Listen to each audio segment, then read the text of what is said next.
buenos días, hermanos. Abran sus Biblias, por favor, en Apocalipsis capítulo 6, versículos 1 y 2. Comenzamos hoy nuestra aventura apasionante por la serie de los 7 sellos, después de unos 2 capítulos extraordinarios de la adoración celestial en el trono, a Jesucristo el Cordero Redentor y Creador. Nosotros nos adentramos ahora en el estudio descifrante de los enigmas de los 7 sellos. ¿Qué significan estos 7 sellos? ¿Por qué están presentados en estas series? ¿Cuál es el propósito? ¿Y qué nos enseñan sobre la verdad del Evangelio? Apocalipsis capítulo 6, versículo 1 y 2 dice: Vi cuando el Cordero abrió uno de los sellos, y oí a uno de los 4 seres vivientes decir como con voz de trueno: ven y mira. Y miré, y he aquí un caballo blanco, y el que lo montaba tenía un arco, y le fue dada una corona, y salió venciendo y para vencer. El capítulo 5 fue todo un tema de interrogación sobre un rollo escrito, unos sellos, quién es digno. Supimos quién es digno: el Cordero inmolado, el león de la tribu de Judá. Pero ahora comienza el texto en el capítulo 6 con una sección supremamente interesante, y es descifrar los sellos. Muchos escritores, muchos biblistas, muchos intérpretes de la Escritura dicen que a partir del capítulo 6 comienza la aparición del Anticristo, que este texto es nada más ni nada menos que la presentación poderosa del Anticristo, es decir, el enemigo de Cristo y el enemigo de la Iglesia. No obstante, ustedes saben que tenemos una línea de pensamiento cristológica, una línea hermenéutica de pacto, y desde esa perspectiva vamos a presentar nuestro estudio, no solamente de este texto, sino de todas las 3 series que vienen a continuación. La serie de los 7 sellos, las 7 trompetas y las 7 copas de la ira de Dios. Vi cuando el Cordero abrió uno de los sellos, y oí a uno de los 4 seres vivientes decir como con voz de trueno: ven y mira. El capítulo 6 introduce diciéndonos lo que Juan está observando. Juan, inmediatamente después del culto celestial que se cierra en su epílogo con una bendición pastoral, con unas doxologías y con unas afirmaciones tripartitas: amén, que así sea, somos testigos fidedignos de lo que se ha dicho y se ha expuesto, comienza a descifrar el mensaje del libro que estaba en la mano derecha del Cordero. Dijimos que el libro está escrito por dentro y por fuera y sellado con 7 sellos. Y al desatar los sellos, inmediatamente se va a dar a conocer lo que está escrito. Nosotros pensaríamos que el desatar los sellos es para que el rollo quede libre y se pueda leer. No obstante, cuando se descifran los 7 sellos, nosotros no tenemos el mensaje de lo que se va a hacer, sino que tenemos inmediatamente descifrado el mensaje frente a nosotros y vamos a saber inmediatamente qué es lo que significa o qué es lo que se está haciendo. Entonces, el capítulo 6 nos introduce no solamente con el dato de unos sellos que se están descubriendo, sino con parte del contenido. Dicho de otra manera, los 7 sellos hacen parte del contenido del libro que está escrito por dentro y por fuera. No es una cosa los sellos y otra cosa el contenido del libro, sino que los sellos hacen parte integral del contenido. Es decir, si nosotros conocemos el contenido de los sellos, estamos descifrando el contenido del rollo que está en la mano derecha. Hemos dicho en otras oportunidades que el rollo es el rollo del pacto, que no son simplemente disposiciones de juicio para los enemigos del Cordero y de la Iglesia, sino que lo que hay en ese libro es las disposiciones del pacto. Pudiéramos decir que es el decreto eterno de Dios para la salvación, pudiéramos decir que es el pacto eterno de redención a través de ese libro escrito y sellado por dentro y por fuera. Entonces, comenzar a descifrar los sellos es comenzar a descifrar el mensaje del Evangelio, es comenzar a descifrar el plan de Dios en la historia de la redención, es comenzar a descifrar todas las disposiciones de Dios. Y nos vamos a encontrar a partir de aquí, de este versículo, con 3 series de 7. Recordemos que el número 7 es muy importante en el libro de Apocalipsis, significa lo perfecto, lo pleno, lo completo, lo absoluto. Y en ese sentido, a partir de hoy vamos a encontrar 3 series. Primero vienen los 7 sellos. luego vamos a encontrar las 7 trompetas y luego vamos a encontrar las 7 copas de la ira. Esas 3 series están totalmente relacionadas, tanto así que el 7º sello dará la apertura a las 7 trompetas y la 7ª trompeta dará la apertura o el preámbulo para las 7 copas de la ira. ¿Qué es lo que yo quiero decir a modo de introducción en esta mañana? Que los 7 sellos, los que nos van a mostrar de manera perfecta y soberana, es el control absoluto y poderoso y soberano que tiene Dios, que tiene Cristo, sobre la historia de la humanidad y especialmente sobre la historia de la redención. Creación y redención. Creación y redención van juntos y estos sellos nos muestran el control absoluto de Dios sobre la historia de la humanidad en la historia de la redención. Luego vamos a encontrar la serie de las 7 trompetas. Las 7 trompetas que nos van a mostrar. Nos van a mostrar el llamado urgente que a lo largo de la historia de la humanidad el Dios del pacto va a hacer a los elegidos para que entiendan y comprendan el Evangelio y se arrepientan. Los elegidos van a aceptar el llamado por gracia irresistible, los enemigos del Cordero lo rechazarán. Las 7 trompetas serán el llamado urgente para el arrepentimiento. Y luego las 7 copas, que es la serie final, serán los eventos del juicio de Dios o del castigo de Dios sobre la humanidad, especialmente sobre aquellos que rechazaron el mensaje de las 7 trompetas y que no se sometieron al gobierno absoluto y providente de Dios determinado por los 7 sellos. ¿Qué es lo que vamos a encontrar entonces? Vamos a encontrar que estos sellos nos van a mostrar la historia de la redención desde su origen. Y es muy probable que la forma como vamos a abordar esta temática va a ser un tanto revolucionaria, un tanto novedosa, porque a diferencia de otros pensadores que dicen que aquí está presente el anticristo, otros dicen que está presente el mensaje de la redención después de la ascensión. Pero yo voy a ir un poco más allá en mi pensamiento y espero poder estar siendo respetuoso con el texto y con el mensaje general de la Escritura para decir que estos 7 sellos nos muestran el plan soberano y providente de Dios desde Génesis capítulo 1, es decir, desde el inicio de la historia de la redención. ¿Qué es lo que quiero decir? Los 7 sellos, las 7 trompetas y las 7 copas abarcan toda la historia desde Génesis 1 hasta Apocalipsis 22. Son como un resumen o una síntesis o un recuento de todo el plan de la redención, de toda la providencia soberana de Dios, de todo el llamado al arrepentimiento y también de los juicios que vienen sobre la sociedad. Vi cuando el Cordero abrió uno de los sellos. Lo primero que llama la atención en esta mañana, en este texto, es cuando Juan dice, vi cuando el Cordero. ¿Sí? No dice me contaron o supuse o escuché, no, él vio, es testigo ocular. Juan ha sido testigo ocular de las obras de Cristo cuando estuvo en la tierra. Juan fue testigo ocular de la muerte y la crucifixión de Jesucristo. Y Juan también fue testigo ocular de la resurrección, porque él visitó el lugar donde pusieron al maestro y estaba vacío. Juan fue testigo ocular también de la ascensión. Es decir, estamos ante un testigo fiel. Juan ha sido testigo de todos los eventos de la humillación y de la exaltación de Jesucristo y ahora está siendo testigo de unos eventos sublimes celestiales que él está presenciando. Lo segundo que llama la atención en el texto es que dice, vi cuando el Cordero. Recordemos que en el capítulo 5 no se habló del Cordero, sino semejante al Cordero o como un Cordero. Capítulo 5 dice, vi que el que se levanta es como un cordero, como inmolado. Es decir, está usando un símil o una comparación, porque no se atreve el autor o el escritor a esas horas de la revelación a decir, el que está ahí era el cordero. Toda la descripción anuncia o señala que es Cristo, el Cordero Redentor. No obstante, Juan no lo menciona de manera tan directa, porque está describiendo unos actos previos.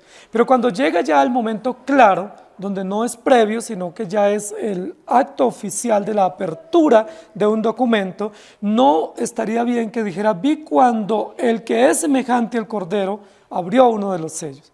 Porque estamos hablando de un evento oficial. Y por ser oficial dice, vi cuando el Cordero, categóricamente, convincentemente, claramente, él como testigo ocular, presencia los hechos y no hay sombra de duda que quien va a comenzar a desatar los sellos es nada más ni nada menos que Jesucristo, el Cordero vencedor. Vi cuando el Cordero abrió uno de los sellos. La expectativa que teníamos en el capítulo 5, ¿quién es digno de desatar estos sellos con los cuales está oculto el misterio del pacto? Ahora es un evento cumplido. Vi cuando abrió uno de los sellos. Recordemos que se está cumpliendo lo que uno de los ancianos le dijo a Juan: no llores, porque el león de la tribu de Judá, el Cordero vencedor, es capaz o tiene las cualidades para abrir el sello y desatar el contenido del libro. Y oí a uno de los 4 seres vivientes decir como con voz de trueno. Miren lo interesante de esto. Oí, vi y oí, relación constante, como una obra de arte o una especie de cine no mudo, sino un cine audiovisual donde él recrea su vista, pero sus oídos son totalmente recreados también con lo que está sucediendo y aconteciendo. Y oí a uno de los 4 seres vivientes decir como con voz de trueno. Es muy interesante, querida iglesia, que nosotros notemos nuevamente la intervención de los 4 seres vivientes. Los primeros 4 jinetes relacionados con los primeros 4 sellos están directamente asociados con los 4 seres vivientes en su orden. Y esto llama la atención poderosamente, porque nosotros no pudiéramos decir que el Cordero por sí mismo, sin ningún tipo de testimonio o participación, él comienza a desatar los sellos. Lo pudiera hacer porque es el Cordero de Dios. No obstante, se escucha una voz, una intervención, y la intervención inicial en este primer sello es de uno de los 4 seres vivientes, que se escucha con voz de trueno, retumbar, o se escucha que interviene con autoridad, con fortaleza, con vigor, con firmeza, para dar a conocer el contenido de este primer sello. Ahora, yo quisiera que nosotros meditáramos en lo que significa este primer ser viviente. Recuerden que hablamos de 4 seres vivientes. El primero, semejante a un león. Y estamos aquí frente a ese ser viviente que es semejante a un león. Y el ser viviente semejante a un león nos muestra el poder y la autoridad. Pero recuerden que dijimos que los 4 seres vivientes no son 4 representantes de los animales, ni los 4 puntos cardinales, ni los 4 elementos del zodiaco, sino que los 4 seres vivientes representan 4 aspectos de la revelación de Cristo. Cristo como Rey, Cristo como siervo, Cristo como verdadero hombre y Cristo como verdadero Dios. Entonces estamos aquí ante la intervención del primer ser viviente que representa el león, semejante a un león, es decir, con la fiereza, con la actitud guerrera, con la actitud poderosa, con la actitud llamativa de autoridad, de imponencia que representa un león para nosotros. Y luego dice, y he aquí un caballo blanco. Y esa primera parte llama la atención, porque luego en los siguientes sellos se nos va a describir que cada uno de los 4 jinetes iniciales viene en un caballo y cada uno de un color diferente. No es fortuito, no es casual que este primer sello lo desate el Cordero, es decir, Cristo, que quien intervenga es uno de los seres vivientes que representa el Evangelio, es decir, el mensaje de Cristo, y que ese ser viviente sea el que es representado como un león, guerrero y poderoso, y luego que diga que aparece como un caballo blanco. Ven y mira, y miré, y he aquí un caballo blanco. Es supremamente interesante. Alguien diría, bueno, es un sello, ¿cómo así que al desatar un sello aparece un caballo blanco? ¿Sí? Pareciera como ciencia ficción. No obstante, no es ciencia ficción, sino lo que nos está diciendo es, una vez se descifra el primer sello que hace parte integral del contenido del pacto, lo primero que se puede ver, lo primero que se puede oír, lo primero que se puede comprender en el horizonte es un caballo blanco. Ahora, es muy interesante que aparezca un caballo blanco. No habíamos visto caballos en el libro de Apocalipsis. El caballo significa un elemento de la guerra, ¿sí? Era uno de los medios favoritos como se transportaban los soldados en la antigüedad, los guerreros en la antigüedad. El caballo estaba asociado a la guerra, estaba asociado al dominio, al poder, estaba asociado a la autoridad. ¿Sí? Entonces muchos dicen, es el anticristo. Pero yo quiero que pensemos que en el capítulo 19, versículo 11 de Apocalipsis dice, vi entonces el cielo abierto y aquí un caballo blanco y el que lo montaba se llamaba Fiel y Verdadero y con justicia juzga y pelea. Si en Apocalipsis 19 aparece Jesucristo, el fiel y verdadero montado en caballo blanco, yo les pregunto, ¿y luego este caballo blanco sería diferente al que monta el Cordero Vencedor? Claramente encontramos una analogía. Y luego en el Salmo 46:9 dice que hace cesar las guerras hasta los fines de la tierra, que quiebra el arco y corta la lanza y quema los carros en el fuego. Habla nuevamente también del poder, de la autoridad que ejerce Dios sobre las naciones. Ahora, ¿cuándo aparece en la historia de ese caballo? ¿Aparece cuando Jesucristo asciende al cielo? ¿O aparece desde el comienzo de la historia de la redención? ¿Desde cuándo Jesucristo gobierna la tierra con poder? ¿Desde cuándo Jesucristo es Señor de la historia de la humanidad y Señor de la historia de la redención? ¿Desde cuándo Él se revela como autoritativo y soberano en el control que tiene sobre todas las criaturas y sobre el plan de la redención? ¿A partir de su muerte y su resurrección? ¿O a partir de la creación? Recordemos que capítulo 4 de Apocalipsis dice que Jesucristo es adorado como creador. Si Jesucristo es adorado como creador, y aquí aparece mostrándonos que el primer sello, es decir, la apertura de contenido de este documento pactual es un caballo blanco, lo que nos está mostrando es que desde que la historia comienza en Génesis, ¿quién se presenta como gobernador de esa historia? ¿Quién se presenta con autoridad? ¿Quién se presenta como rey absoluto y gobernador y guerrero, defensor y promotor de la historia de la humanidad? Jesucristo. Si nosotros decimos que está aquí el anticristo, lo que estamos es atribuyendo un poder desmedido a Satanás que primero Dios no le otorga y que el texto bíblico tampoco contempla. Lo que nosotros tenemos que decir es muy evidente el texto, porque si el capítulo 4 y 5 describe la adoración celestial, una vez se nos descifra el contenido del libro, lo que nos muestra es, desde que la historia comienza en Génesis 1, hay un gobernante absoluto, guerrero absoluto, soberano y controlador absoluto de la historia de la humanidad en cuanto a la creación y en cuanto a la redención, y ese gobernante absoluto y perfecto se llama Jesucristo, el Cordero Vencedor.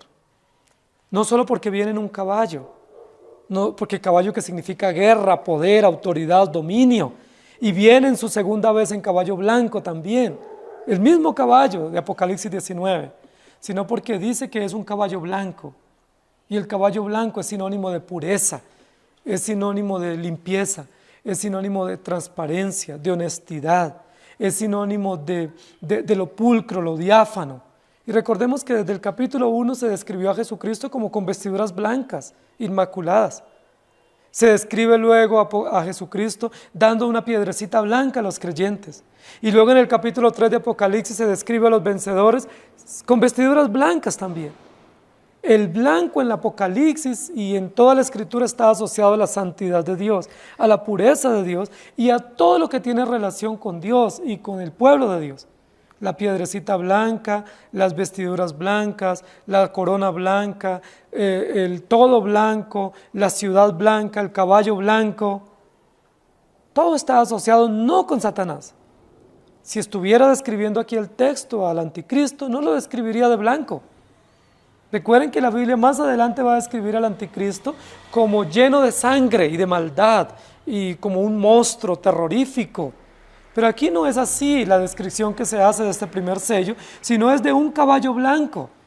No solamente muestra el poder y la autoridad guerrera, sino la pureza y la santidad de ese gobernador. ¿Quién es ese gobernador? Jesucristo. Pero ese gobierno que Él ejerce es un gobierno puro, es un gobierno justo, es un gobierno transparente, diáfano, es un gobierno absoluto que muestra victoria, justicia, gracia y misericordia. Y eso es supremamente importante. ¿Qué es lo primero que nos muestra este puro y soberano mensaje del capítulo 6, versículo 1 y 2, que el Señor Jesús es guerrero. Él es el Señor de la historia. No se hace Señor por su muerte y su ascensión, sino que Él es Señor eternamente y para siempre. Él no se constituye Señor de la historia por el hecho de haber muerto y resucitado. Él siempre ha sido Señor y siempre lo será, eternamente y para siempre. Y tenemos esa confianza, esa seguridad. Él no se hace Dios, Él no se hace Redentor, Él no se constituye Señor. Él es Señor, Rey, Salvador, eterno, absoluto, perfecto, justo. Y por eso no solamente se asocia con un caballo blanco, sino se asocia con el primer ser viviente que es semejante a un león, el Rey de la selva, el que tiene poder y dominio, el que infunde terror y miedo y que tiene control sobre todas las cosas y sobre todos los poderes. Apocalipsis 1:14 dice: su cabeza y sus cabellos eran blancos como blanca lana, como nieve, sus ojos como llama de fuego. Satanás nunca es presentado como blanco. Cristo siempre es presentado con esas metáforas. Apocalipsis 2:17 dice: el que tiene oído oiga lo que el Espíritu dice a las iglesias. Al que venciere daré a comer el maná escondido y le daré una piedrecita blanca y en la piedrecita escrito un nombre nuevo, el cual ninguno conoce sino aquel que lo recibe. Queridos hermanos, el texto dice: ven y mira, y miré. Y he aquí, uno de los adverbios preferidos de Apocalipsis, he aquí, es decir, frente a mí, o justo ahí, o de manera oficial se cumple lo que me han llamado a observar, un caballo blanco, y el que lo montaba tenía un arco, y le fue dada una corona. El arco que tiene aquí no es el arco del guerrero que quiere infundir terror, es simplemente un arco que muestra la autoridad de quien está sobre ese caballo, pero no es de aquel guerrero que viene a infundir terror sobre la humanidad, sino de ese rey de paz que viene a traer esperanza en medio de las situaciones de la historia. Y el texto continúa diciendo: y le fue dada una corona. La segunda realidad que nos muestra que evidentemente este caballo blanco, este puro y soberano que es descrito en este primer sello, es Jesucristo, es porque viene en un caballo blanco. Primero, es el Cordero el que abre el sello. Segundo, es un ser viviente relacionado con el león de la tribu de Judá, que testifica de la apertura del sello. Tercero, es un caballo blanco que representa autoridad absoluta, gobierno y reino absoluto y justicia y pureza. Y luego ahora dice que tenía un arco y también que le fue dada una corona. ¿Sí? Cuando habla de que se le fue dada una corona, lo que nos está diciendo es que el que está montado, es decir, el jinete inicial de esta historia, de este documento que se está dando a conocer, tiene una corona, es decir, él es rey. Primero es señor, va en caballo blanco como señor autoritativo y soberano, pero en segundo lugar es rey, porque ha sido coronado, ha sido entronado. ¿Cuándo Jesucristo fue entronado como rey? Bueno, alguien diría que después de la ascensión. El que tenga ese entendimiento está equivocado, porque estaríamos diciendo que Jesucristo nunca fue rey, sino que se hizo rey en la historia. Pero la Biblia dice que Él es Rey de reyes y Señor de señores. Él reina sobre siempre y desde siempre. Entonces, cuando dice que tiene una corona, no se refiere a la ascensión y al tomar lugar a la derecha del Padre, sino que se refiere a que Él es Rey absoluto y eterno. ¿Desde cuándo es Señor Jesucristo? Desde siempre. Él tiene el control absoluto de la historia, pero ¿desde cuándo Él reina en ese reino sempiterno? Desde siempre. Entonces, miren lo interesante, ¿cuándo nosotros vamos a ver el primer indicio histórico de Jesucristo como Rey? En la creación. No podemos decir que es en la encarnación, cuando fue adorado por los sabios del oriente o por Herodes, que presumió ir a adorarle como rey. No, Jesucristo es rey desde la creación. La creación fue hecha por Él y para Él. Y Él diseñó la creación para su propia gloria y Él es el rey de la creación. Él reina en la creación. Todas las cosas fueron hechas por Él. Entonces, Él no se hace rey en la historia, Él se revela como Rey absoluto. Entonces miren lo interesante del texto. El primer sello no está revelando al anticristo. El primer sello tampoco está revelando al Cristo histórico en su humillación y en su exaltación. El primer sello está revelando a Cristo, el autor y consumador de toda la historia de la humanidad y la historia del pacto. El primer sello lo que nos dice es, se va a comenzar a contar una historia. ¿Cuál es el punto de partida de la historia? Pues no se nos dan rodeos y preámbulos y no se nos embolata 4000 años para luego decirnos el centro de la historia es Cristo. No, el propósito de la historia de la redención, en su apertura, en su inicio, en su preámbulo, es decirnos, hay un Rey absoluto y perfecto que se va a revelar. Hay un Señor soberano que se va a revelar. ¿Y cómo se revela? Se revela a través de la creación y se revela a través de la redención. El primer sello lo que nos muestra es, Dios es Rey y Señor a través de Jesucristo. Y nos va a mostrar su perfecto señorío en el control absoluto de la creación. Y nos va a mostrar su perfecto señorío en el control absoluto de la redención. Pero nos va a mostrar que no solamente es Señor, que ejerce autoridad y control, sino que es Rey. No está en la espera de ser Rey, no está en camino o candidato a ser Rey, sino que ya se le fue dada una corona. Y cuando se tiene la corona, se ostenta ya el título o el oficio real. Jesucristo es Señor eternamente y para siempre, y Jesucristo es Rey eternamente y para siempre. ¿Cuándo lo vemos en la historia? Génesis capítulo 1. Génesis capítulo 1 cuando dice, entonces dijo Dios. Ahí vemos que Jesucristo es Señor. Él es primogénito de toda creación. Y no hay nada que exista y subsista sin Él y por Él. Hagamos al hombre a nuestra imagen conforme a nuestra semejanza. Señorío y reinado de Cristo desde el preámbulo de la historia. Nos muestra que este Cristo Rey es quien conquista por el poder del Evangelio toda la historia de la redención. Si nosotros vemos que la historia comienza en Génesis, pero que el Evangelio se presenta cuando Cristo nace, estamos perdidos. Que estaríamos hablando de 4000 años de historia sin Evangelio, sin esperanza mesiánica, sin gobierno absoluto de Cristo y sin gobierno y señorío de Cristo en la historia de la humanidad. Estaríamos diciendo que el mundo estaba a la deriva y que hubo un plan B para solucionar esa situación. Pero ese es uno de los peores desaciertos en los cuales muchos han caído. Nosotros tenemos que atinar, según el texto bíblico lo narra, que en el primer momento en que comienza la revelación, lo primero que se nos muestra es el señorío de Cristo y el reinado de Cristo. Dios en el principio creó, y Dios es trino. Colosenses lo dice, ¿sí? Él es el primogénito de toda creación. El apóstol Juan también lo dice en el capítulo 1, versículo 1. En el principio era el verbo, y el verbo era con Dios, y el verbo fue revelado. ¿Cómo se revela el verbo inicialmente? En la creación. ¿Y cómo se revela en segunda instancia? En la redención, a través de las promesas, a través de la espera mesiánica, de la expectativa del Salvador. Entonces, en segundo lugar, este sello nos muestra que Jesucristo, que es representado por el caballo blanco y su gobierno absoluto, tiene un arco, es decir, ejerce autoridad señorial y se le dio una corona, es decir, es rey legítimo, es rey entronado, es rey justo y compasivo y misericordioso, para demostrar que Él es conquistador. Es una corona de victoria, de autoridad. Mateo 10:34 dice, no penséis que he venido para traer paz a la tierra, no he venido para traer paz sino espada.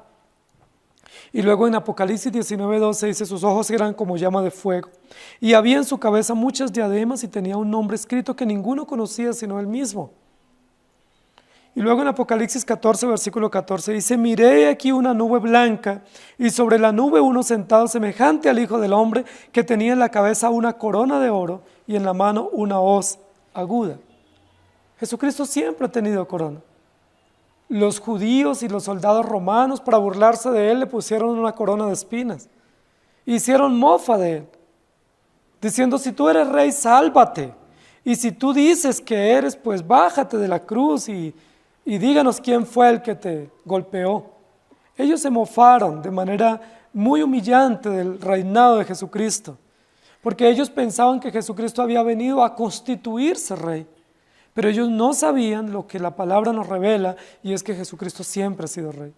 Sea que tú lo reconozcas o no, sea que aceptes o no, sea que te sometas a su reinado o no, Él es rey. Sea que nos sometamos a su señorío o no, nos guste o no, lo entendamos o no, lo creamos o no, Él es Señor del cielo y de la tierra, y Señor de vivos y muertos, y Señor de justos e injustos. Salmo 45, versículos 3 y 5 dice: ciñe tu espada sobre el muslo, oh valiente, con tu gloria y con tu majestad. En tu gloria sé prosperado. Cabalga sobre palabra de verdad, de humildad y de justicia, y tu diestra te enseñará cosas terribles. Tus saetas agudas, con que caerán pueblos debajo de ti, penetrarán en el corazón de los enemigos del rey.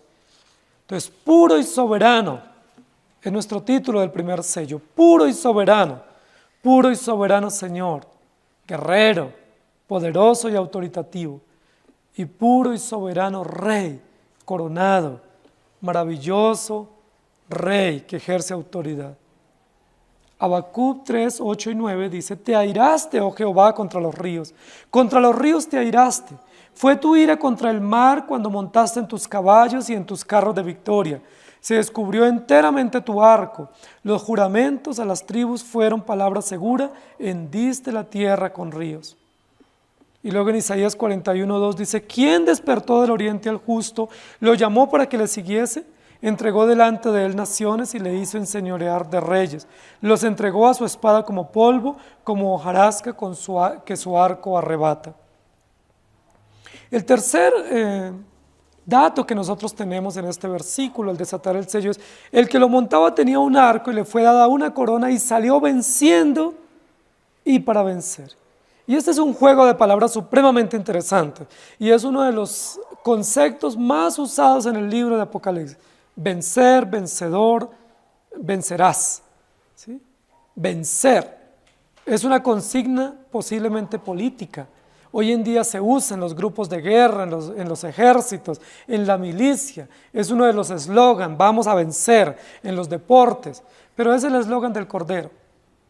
El eslogan del Cordero es: Él es el que sale venciendo y para vencer. Es decir, Él es el que está venciendo, pero ya es vencedor.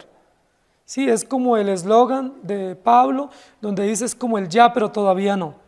Sí, es similar a ese eslogan, a ese juego de palabras. Es un argumento conceptual para decir: Él es desde siempre, pero lo está consiguiendo en la historia. ¿Sí? Él es vencedor por siempre, pero en la historia lo tiene que demostrar para que sea oficial y para que cumpla todas las disposiciones pactuales.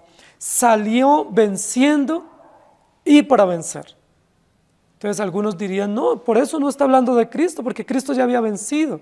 Sí, pero es que está hablando de Cristo no en el momento en que Juan está escribiendo para la iglesia del primer siglo, sino que está hablando de Cristo desde el comienzo de la revelación. En el comienzo de la revelación, Jesucristo, el Cordero vencedor, fue presentado en el preámbulo de la historia como el que va a vencer en la historia de la redención. Él es el vencedor. Él es el que interviene en Génesis capítulo 1 y Génesis capítulo 2 y Génesis capítulo 3 para mostrarnos que Él es el vencedor. No importa la contradicción o la resistencia que Él obtenga como Rey, como Señor y como Salvador. Esta tercera parte nos va a mostrar un tercer oficio que Cristo cumple en la historia y es ser Salvador. 3 oficios Cristo cumple: Señor, Rey y Salvador.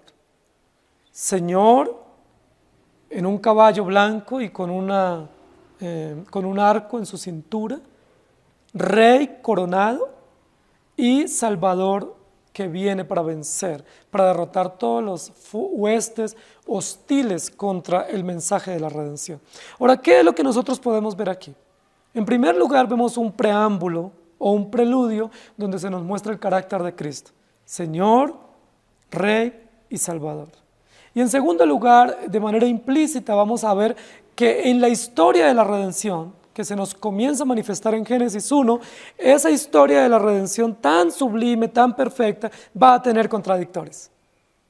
se van a levantar contradictores, se van a levantar fuentes y fuerzas hostiles contra el mensaje del Evangelio, y contra el Cordero, y contra la pureza y la autoridad fiel de ese caballo blanco que es el Evangelio, contra la autoridad soberana de ese mensajero que es Cristo, pero frente a esas hostilidades que en el desarrollo de la historia se van a presentar, de manera inicial en el preámbulo se presenta la respuesta.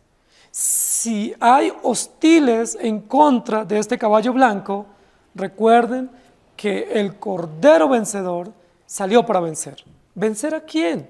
No hay enemigos aún. No hay contradictores aún, no hay antagonistas al mensaje de la redención. No obstante, como el mensaje y el mensajero es fiel y verdadero, Dios de manera soberana sabe que va a haber contradictores, que va a haber adversarios. Y para los adversarios se les dice en el preámbulo, el Cordero es vencedor. Qué cosa más extraordinaria, querida iglesia. Antes de que se presenten las adversidades, Jesucristo nos advierte y nos asegura que Él es vencedor. Antes de que vengan las hostilidades y las contradicciones y confrontaciones a la fe y a la historia pactual, Jesucristo nos asegura que Él es vencedor y los que estamos con Él somos más que vencedores. Es decir, no hay oportunidad para un segundo plan, o no hay oportunidad para la derrota del pueblo de Dios. El pueblo de Dios, aún sin haber sido redimido y aún sin haber sido caído en pecado, se nos está advirtiendo, ya es un pueblo de victoria. Porque quien lidera, quien establece esta historia, es Señor, es Rey y es Salvador. ¿No les parece extraordinario esto? Y le fue dada una corona y salió venciendo y para vencer. La historia comienza, pero la historia no comienza con la creación de los cielos y la tierra. La historia comienza con el gobierno absoluto de Dios a través de Cristo en la historia de la humanidad y en la historia de la redención. La historia no comienza con el desarrollo de las sociedades para luego organizarse y pensar en las monarquías.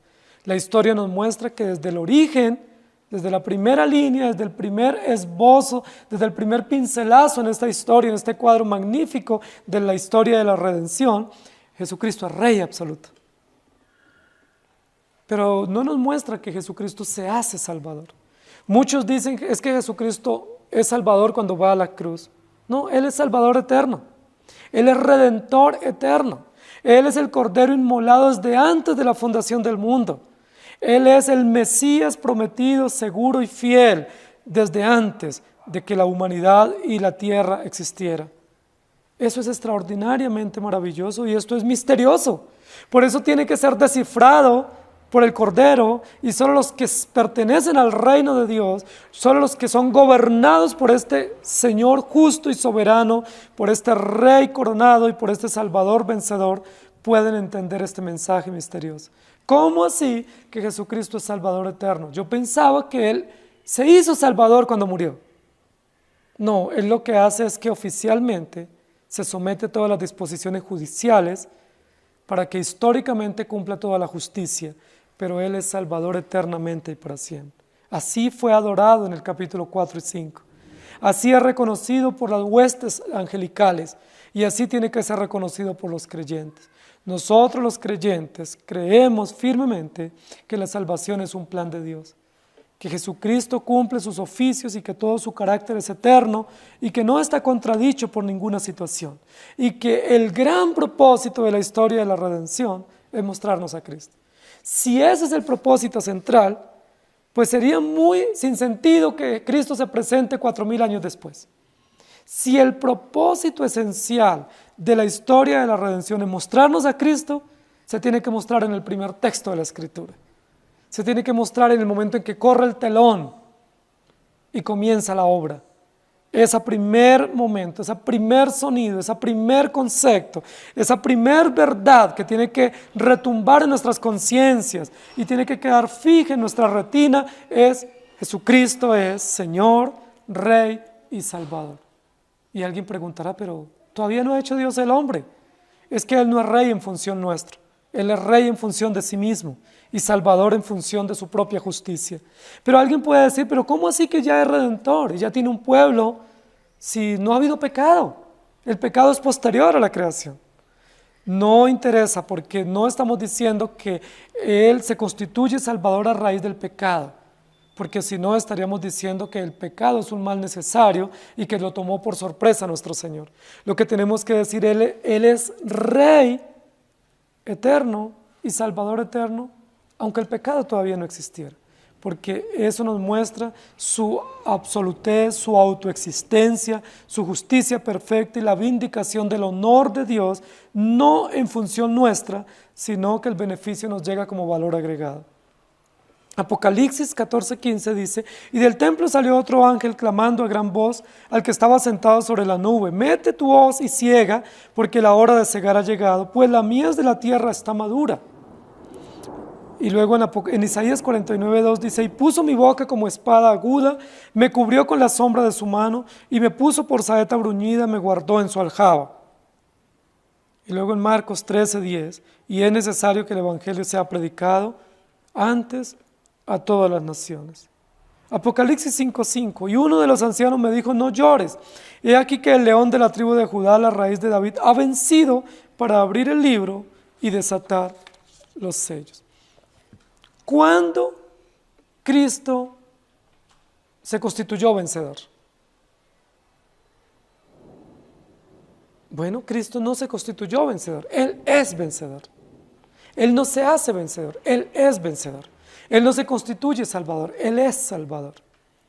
Cuando tú y yo, como creyentes, por la gracia del Evangelio, somos vencedores. Cuando obedecemos, cuando creemos, cuando nos portamos bien. No, nosotros no somos vencedores por ninguna obra. Nosotros somos vencedores por la victoria perfecta de Cristo.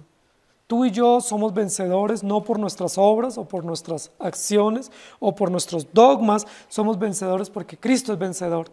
Y aquellos que han sido alcanzados por la gracia del Evangelio son vencedores. Y vi cuando el Cordero abrió uno de los sellos y oí a uno de los 4 seres vivientes decir como con voz de trueno, ven y mira. Y miré y aquí un caballo blanco y el que lo montaba tenía un arco y le fue dada una corona y salió venciendo y para vencer. ¿Ven ustedes aquí al anticristo? Yo lo único que puedo ver en ese texto es a Cristo. Capítulo 1, versículo 1 de Apocalipsis, dice la revelación de nuestro Señor Jesucristo. Todo el capítulo 1, ¿quién describe? A Jesucristo. Todo el capítulo 2, 3 y 4 describe la iglesia ¿de quién? De Jesucristo. Y Cristo gobernando en medio de la iglesia y teniendo en su mano derecha a la iglesia, dándole promesa de victoria a los creyentes. Capítulo 4 y 5, ¿a quién se adora? A Jesucristo solamente. Llevamos 5 capítulos hablando únicamente de Cristo y del Evangelio y del poder y del gobierno que Él ejerce como Señor, Salvador y Rey. ¿Qué nos haría pensar a nosotros que al comenzar el capítulo 6 se nos esté hablando del anticristo? No tendría sentido. Lo que estaríamos diciendo es que Jesucristo no es entonces el centro de la historia o la razón de la historia, sino que es solo una parte de la historia y que el resto de la historia le pertenece a Satanás. Eso sería una cosmovisión separatista, sectorizada, una cosmovisión que divide y que fracciona la historia de la redención. Pero la cosmovisión nuestra es una cosmovisión unificada.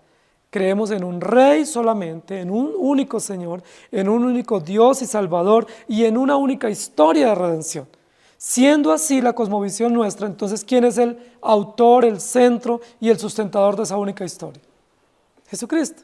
Entonces el capítulo 6, ¿de quién es el único que puede hablar? De Cristo, porque solo se ha venido hablando de Cristo. Lo dice, vi cuando el Cordero, primera mención a Cristo, abrió uno de los sellos y oí a uno de los 4 seres vivientes, segunda mención a Cristo, que decía con voz de trueno, ven y mira, y miré, y aquí un caballo blanco, tercera mención a Cristo. Y el que lo montaba tenía un arco, cuarta mención a Jesucristo, y le fue dada una corona, quinta mención a Jesucristo, y salió venciendo y para vencer. ¿Cuántas menciones a Jesucristo hay en este versículo? 6 menciones a Jesucristo, como Cordero, como Rey, como Señor, como Salvador, como victorioso, pero también una mención a Jesucristo como el que pregona el Evangelio, como el que nos da las buenas nuevas de esperanza y de salvación. ¿Cómo nosotros podemos llegar a esas conclusiones? que son conclusiones diferentes a las conclusiones que llegan muchos intérpretes de la Escritura. Podemos llegar a esa conclusión por la gracia que se nos ha dado en Cristo Jesús. Tú y yo podemos pensar que este texto está hablando de Cristo porque tenemos el Evangelio. No es porque seamos más inteligentes, no es porque tengamos más capacidad o más juiciosos en el estudio. Podemos concluir eso porque entendemos que Cristo es el que gobierna de principio a fin la historia de la redención. Porque entendemos que la historia de la humanidad está controlada y gobernada y existe para la gloria de Dios. Y porque entendemos que Dios nos ha dado fe para creer que solo hay un Señor de la historia y ese Señor es Cristo. La creación existe por Cristo y la redención existe por Cristo. Él es victorioso en la creación y victorioso en la redención. Él es salvador del mundo y es preservador de su pueblo y sustentador hasta el final. El hecho de que el Cordero abra los sellos es una de las verdades más consoladoras para la iglesia, especialmente para los receptores iniciales del libro de Apocalipsis en el primer siglo, porque estaban viviendo un terrible tiempo de apostasía, de persecución, de adversidad y de temor. Estaban siendo diezmados. Pero cuando Juan abre este texto diciendo, vi cuando el Cordero, ¡qué esperanza! No estamos solos. El Cordero vencedor está con nosotros. No estamos caminando, como dicen los deístas, al azar, a tientas, esperando cuando Él venga a pedir cuentas. No, Él está con nosotros. Él es el que desata las realidades de la historia. Él es el que soberanamente cuida y gobierna. Cristo y su Evangelio están presentes desde Génesis capítulo 1, mostrándonos su perfecto plan y su autonomía y su señorío sobre la historia de la redención. Vi cuando el Cordero abrió. ¡Qué esperanza!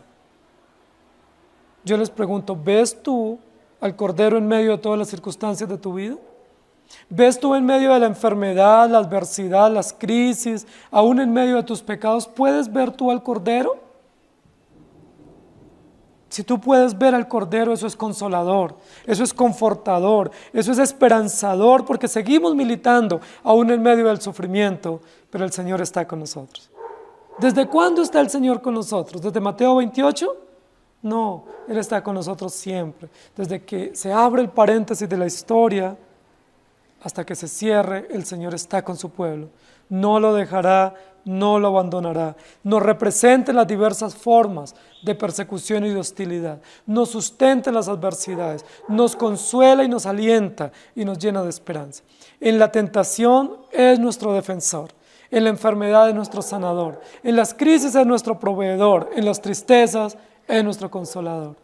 En medio de la persecución, Él pelea por su pueblo, cual guerrero en caballo blanco, y cual justo y soberano Señor preserva a su pueblo y lo lleva siempre de victoria en victoria. Él es el puro y soberano Señor, Salvador y Rey de la historia. El Evangelio es victorioso de principio a fin. Cristo es victorioso de principio a fin. Y nosotros lo único que podemos hacer es postrarnos y adorarle. Apocalipsis 19:10, yo me postré a sus pies para adorarle. Y él me dijo, mira, no lo hagas, yo soy consiervo tuyo y de tus hermanos que retienen el testimonio de Jesús. Adora a Dios, porque el testimonio de Jesús es el espíritu de la profecía.